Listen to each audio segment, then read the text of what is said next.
Vous recherchez un rail de guidage, mais vous ne savez pas lequel choisir, eh bien vous êtes tombé sur la bonne vidéo, car c'est ce qu'on va voir aujourd'hui dans ce top 3, ce comparatif des meilleurs rails de guidage qu'on peut retrouver sur le marché. Donc forcément, le rail de guidage, c'est l'accessoire indispensable pour des outils comme la scie circulaire, ou même la scie plongeante, la scie sauteuse, et même parfois ça peut être utilisé avec d'autres outils comme une défonceuse dans certains cas. Et donc si vous en recherchez aujourd'hui, un rail de guidage, on va voir les mieux notés qu'on peut retrouver sur le marché, en particulier sur Amazon notamment. Je vais vous présenter les modèles par ordre de prix décroissant d'un plus cher à un moins cher, et j'espère que ça vous fera gagner du temps pour votre choix. Et on va donc commencer tout de suite, et sachez que s'il y a un de ces rails de guidage qui vous intéresse, je vous aurai mis tous les liens juste en dessous en description en fonction de l'ordre d'apparition de chacun des rails, si vous voulez voir plus d'informations ou directement en commander un. On va donc commencer tout de suite avec le premier qui sera le Wolfcraft 69 13000 FKS 145 rail de guidage pour scie circulaire argenté avec une taille de 145 x 24,2 x 5 cm, des assez bonnes évaluations avec 4,2 étoiles sur 5, c'est un peu moins de 500, et donc c'est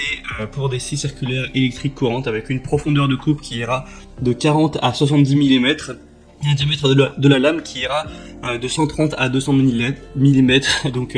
à voir si c'est compatible pour vous ces données-là. On aura donc un guide de coupe de droite pour les coupes longitudinales, transversales et en onglet, d'une longueur de coupe maximum de 110 cm. Un rail divisible pour un rangement, pour avoir un gain de place, un montage rapide et confortable, des glissières pour guider les scies circulaires électriques branchées sur secteur et sur accu, même avec petite semelle. On aura un montage facile du coup pour tout ça, et un guide de découpe précis pour les coupes en longueur et biseautées, et la lèvre en caoutchouc vient réduire les éclats et marque l'arrêt de coupe pour avoir vraiment des résultats précis, avec une plaque de base de minimum 78 x 210 mm à maximum 256 x 385 mm. Donc c'est quand même pas mal de points positifs pour celle-ci. Si c'est compatible pour vous, ça peut être un bon choix, même si ce sera même de quelques dizaines d'euros la plus chère, le prix reste quand même plutôt abordable. On va passer maintenant à la deuxième qui sera la Bosch Professional rail de guidage FSN avec une longueur de 110 cm, compatible avec les scies circulaires, les scies plongeantes, certaines scies sauteuses, et même aussi des défonceuses, dans le moment où vous avez un adaptateur, etc. ça peut se faire. On aura donc ce rail de guidage de haute qualité avec une bonne compatibilité pour un guidage précis avec tous les outils électroportatifs pour lesquels il sera conçu, une maîtrise absolue grâce aux bandes de caoutchouc antidérapantes facilement interchangeables et donc à la protection anti-éclat. Vous pourrez bénéficier d'une stabilité parfaite avec l'élément de liaison FSN VEL pour l'extension qui permet une connexion rapide et solide entre deux rails de guidage si jamais vous voulez en ajouter plusieurs. Et donc celle-ci aura des très bonnes évaluations avec 4,6 étoiles sur 5, donc c'est vraiment excellent, c'est quand même bien mieux que celle avant. Et en plus il y a beaucoup d'évaluations, il y en a plus de 1600,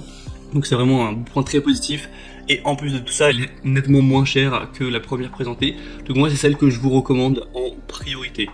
Et on termine avec la Makita, qui aura un prix un peu plus bas, des très bonnes évaluations, même excellentes encore une fois, la 4,7 étoiles sur 5, c'est un peu moins de 500. On aura une longueur assez importante de quand même 150 cm, sera compatible avec bien sûr des scies plongeantes. On aura des performances innovantes, c'est vraiment du matériel qui est durable. Et donc celle-ci, après, il n'y a pas non plus énormément de détails en plus, mais si vous connaissez très probablement cette marque Makita qui en général est quand même de bonne qualité, et les évolutions sont là pour le prouver. En plus c'est le modèle le moins cher, donc si vous avez plutôt un petit budget, ça peut être le bon choix. Voilà, c'était donc tout pour ce petit comparatif des meilleurs rails de guidage qu'on peut retrouver sur le marché. Donc s'il y a un de ces rails de guidage qui vous intéresse, vous pourrez voir plus d'informations en passant par les liens juste en dessous en description pour voir les prix, voir plus d'infos, voir